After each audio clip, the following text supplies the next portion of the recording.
Good morning, class.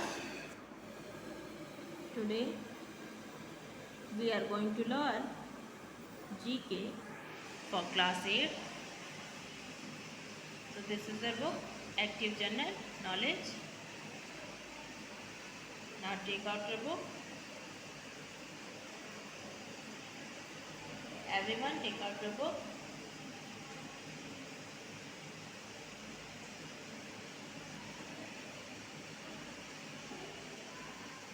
And open your chapter.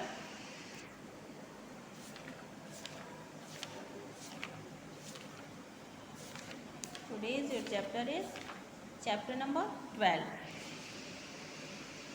Chapter number 12. Around the world. Chapter number 12. Around the world. दुनिया भर में मतलब दुनिया के चारों तरफ. Around the world. चलिए स्टार्ट करते हैं. There are a number of ancient and modern movements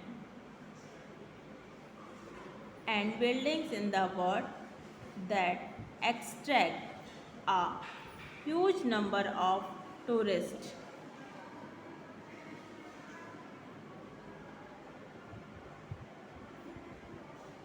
There are a number of ancient and modern.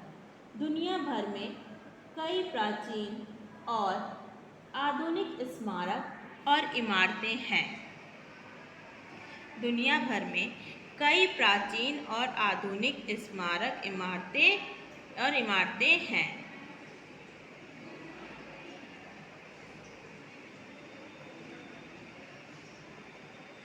जो पर्यटकों की एक बड़ी संख्या को आकर्षित करती है. मतलब दुनिया भर में घूमने से बहुत से लोग आते हैं ना, बहुत से पर्यटक आते हैं, तो उनको क्या करती है, उनको ये आकर्षित करती है.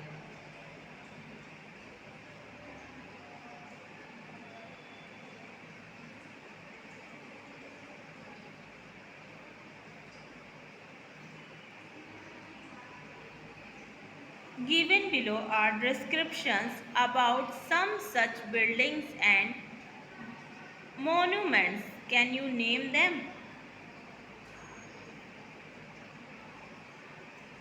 नीचे कुछ ऐसी इमारतों और स्मारकों के बारे में विवरण दिया गया है, मतलब जो दुनिया भर में है, तो क्या आप उनके नाम बता सकते हैं?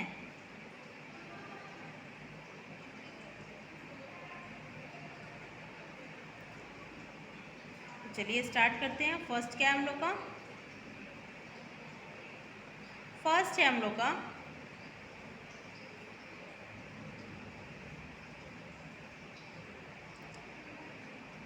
This is the largest church. This is the largest church in the world, which is located in the Vatican City in Europe.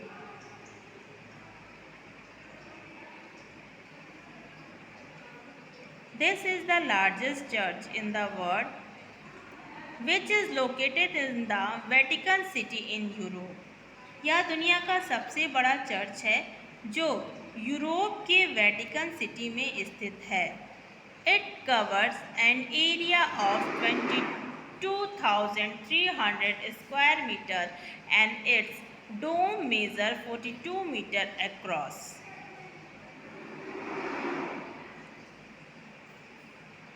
यह 22,300 वर्ग मीटर के क्षेत्र में फैला हुआ है और इसके 42 मीटर के गुंबद का माप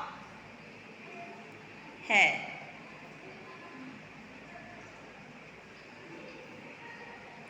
It was constructed between 1506 and 1614. यह 1506 और 1614 के बीच में बनाया गया था. Many great artists of that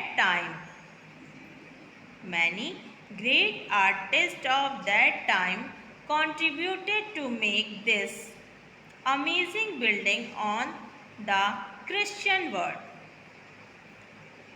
उस समय के कई महान कलाकारों ने ईसाई दुनिया की इस अद्भुत इमारत को बनाने में योगदान दिया। तो ये कौन सी इमारत थी? Saint Peter's Basilica. Saint Peter's Basilica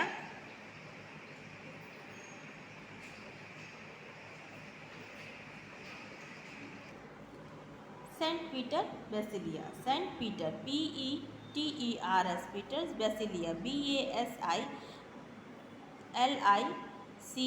Saint Peter's Basilica. Next है number 2। These are the remains of some magnificent temple which one can visit at Peter in Jordan.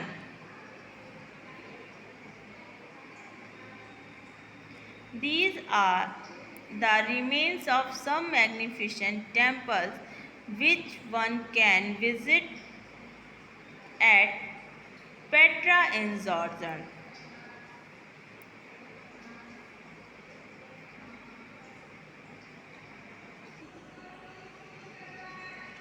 These are the remains of some magnificent temple which one can visit at Petra in Jordan. यह कुछ शानदार मंदिरों के अवशेष हैं जिन्हें Jordan के Petra में देखा जा सकता है। यह कुछ शानदार मंदिरों के अवशेष हैं जिन्हें जॉर्डन के पेट्रा में देखा जा सकता है। These temples were covered out of the rocks during the 1st and 2nd century AD.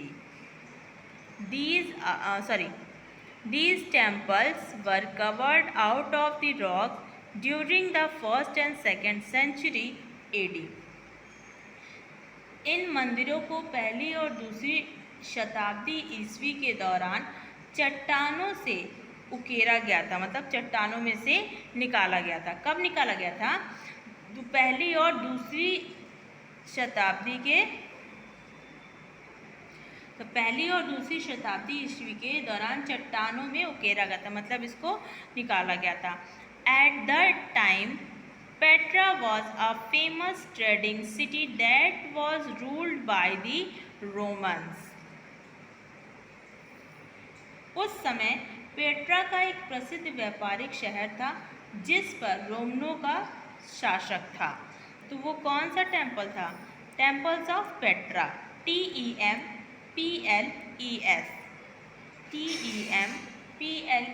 Temples of Petra PETRA temples of Petra. Number 3 क्या है? This is the well known monument that stands high in Washington DC, the capital of the USA.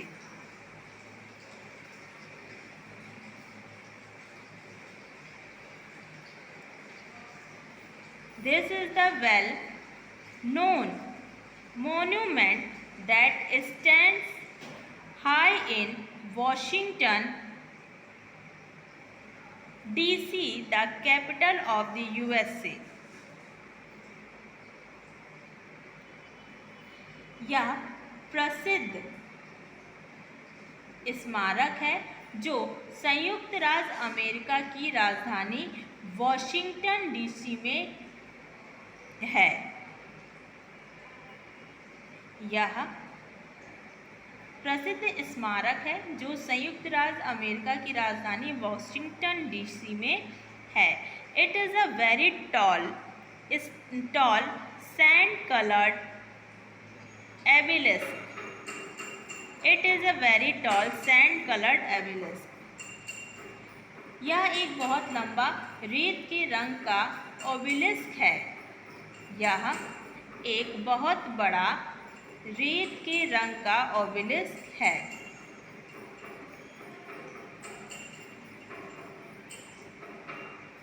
Visitors can go up inside it by lift and can descend by 1898 steps.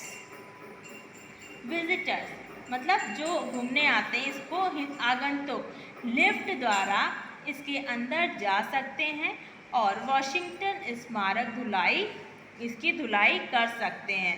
जो कितने step है इसकी सीढ़ियाँ जो हैं 898 step की इसकी मतलब है।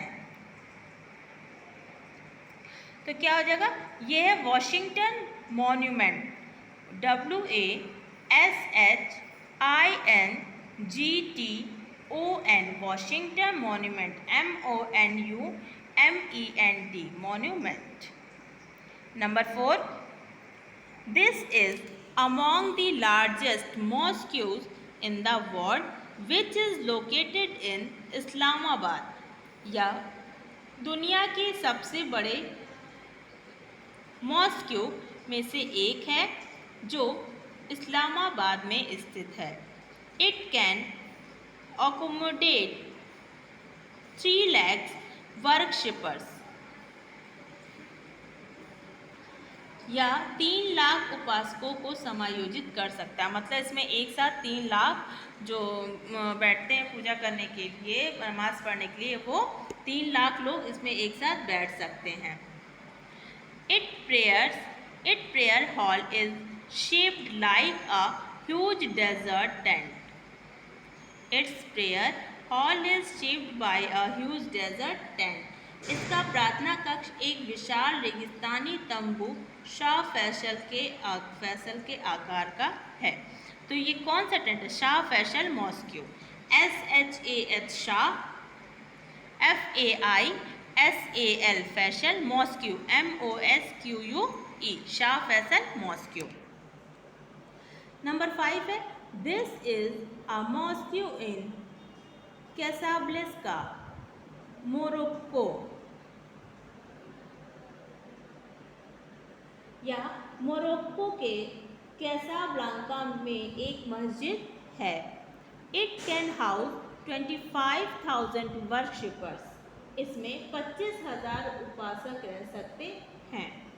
It can house a further 80,000 in its courtyard, यह अपने आंगन में 80,000 और रख सकता है। It was inspired by the verse of the Quran that says the throne of God was built on water. Parts of the floor of this mosque is glass so that worshipper can cannot directly over the sea. यह कुरान की कविता से प्रेरित था जो कहता था कि भगवान का सिंहासन पानी पर बनाया गया था। इस मस्जिद के फर्श के कुछ हिस्से शीशे के हैं ताकि उपासक सीधे समुद्र के ऊपर घुटने टेक सकें। तो ये कौन सा है?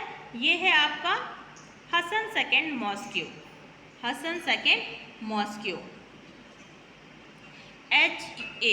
HASSAN, Hassan second mosque,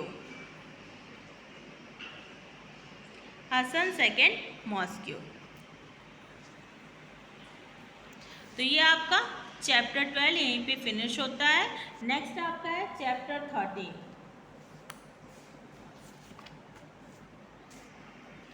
chapter number 13, vexillology, vexillology. Chapter number 13, vexillology. चलिए start. The Indian flag was designed as a symbol of freedom. The Indian flag was designed as a symbol of freedom. भारतीय ध्वज को स्वतंत्रता के प्रतीक के रूप में design किया गया था। जो हमारा फ्लैग है वो क्या है? स्वतंत्रता के प्रतीक के रूप में उसको डिज़ाइन किया गया था, मतलब बनाया गया था। One flag is a horizontal tricolor in equal proportion of deep saffron on the top, white is the middle and dark green at the bottom. हमारा ध्वज एक क्षैतिज तिरंगा है जो शीर्ष पर गहरे केसरिया, बीच में सफ़ेद और नीचे हरे गहरे रंग के अनुपात में है। It is also called a तिरंगा, इसलिए इसे तिरंगा भी कहा जाता है। In the center of the white band there is a wheel in navy blue to indicate the धर्मा चक्र। सफ़ेद पट्टी के केंद्र में नीले रंग में एक पहिया है जो इंगित करता है कि यह धर्मचक्र है। This wheel has 24 spoke. इसमें 24 तीलियां हैं। इस चक्र में 24 तीलियां हैं। चलिए स्टार्ट करते हैं। Fill in the blanks with the help of clue box. Clue box की हेल्प से आप फिल इन द ब्लैंक्स करना। तो मेरी बुक तो फिल है, तो आप लोग अपनी अपनी बुक में देखिए। Dash is a kind of flag that has a diagonal cross reaching to the corners of the flag. Dash is a kind of flag that has diagonal across reaching to the corners of flag. एक प्रकार का ध्वज है जिसमें एक विकर्ण cross होता है, झंडों के कोनों तक पहुंचना है। ठीक है।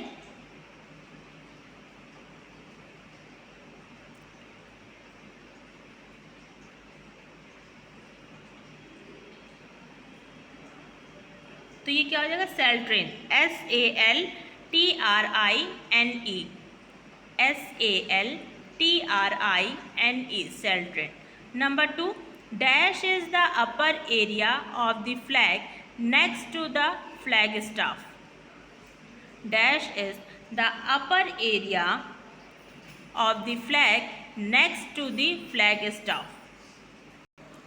Dash is the upper area of the flag. जो तिरंगे का सबसे ऊपर वाला भाग होता है वो फ्लैग टॉप, उसको क्या कहते हैं? कैंटून, कार्टून। ठीक है। कैटन, कैटन कहते हैं, CANTON, cation, CONTON, cation. Number 3, a small long tapering or a triangular flag is called pennant. छोटा, लंबा, पतला या त्रिकोणीय ध्वज कहलाता है। पेनेंट, PENNANT,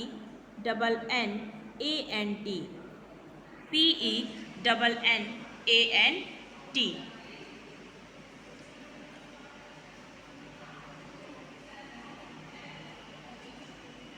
नंबर 4 क्या है? Dash is the rope that is use to hoist and lower the flag on a flag staff. Dash is the rope that is use to hoist and lower the flag on a flag staff. रस्सी है जिसका उपयोग ध्वजारोहण के लिए, ध्वजारोहण मतलब क्या? मतलब फहराने के लिए, झंडा होस्ट करने के लिए, फ्लैग होस्टिंग के लिए। देखते हैं ना आपके स्कूल में जब फ्लैग होस्टिंग होती है जहाँ, तो क्या होता है, एक जो चीफ गेस्ट आते हैं वो एक लंबी सी रस्सी होती है, उसको पूरे अच्छे से फ्लावर कवर कर दिया जाता है। फ्लैग में फ्लावर बांधा जाता है उस रस्सी से, और उस रस्सी को हिलाया जाता है, तो क्या होता है? फ्लैग होस्टिंग होती है। फ्लावर पूरा खुल जाता है, वो रस्सी पूरी गांठ से खुल जाती है, और उससे क्या होता है? फ्लैग होस्टिंग होता है। तो वही बोल रहा है कि रस्सी है जिसका उपयोग ध्वजारोहण के लिए किया जाता है। तो उस क्या कहते हैं उसको? Bargi, BURGEE, BURGEE।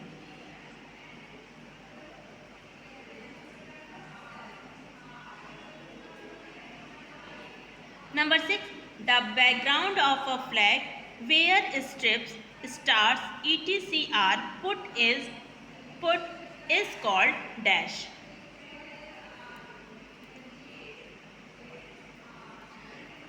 The background of a flag, झंडे की पृष्ठभूमि जहाँ धारियाँ, तारे आदि लगाए जाते हैं। are put is called, उसे क्या कहते हैं? झंडे की पृष्ठभूमियाँ जहाँ धारियाँ, तारे आदि लगाए जाते हैं उसे क्या कहते हैं?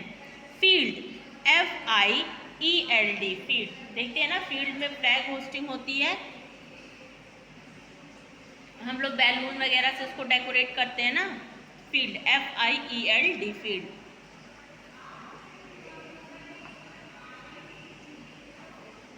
Number 7, the small version of a national flag that is flown at the front of a ship is called.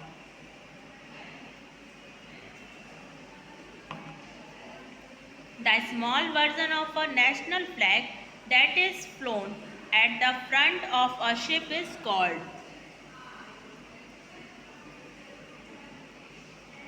एक सजावटी तत्व है जिसे ध्रुव का अंतिम शीर्ष रखा जाता है।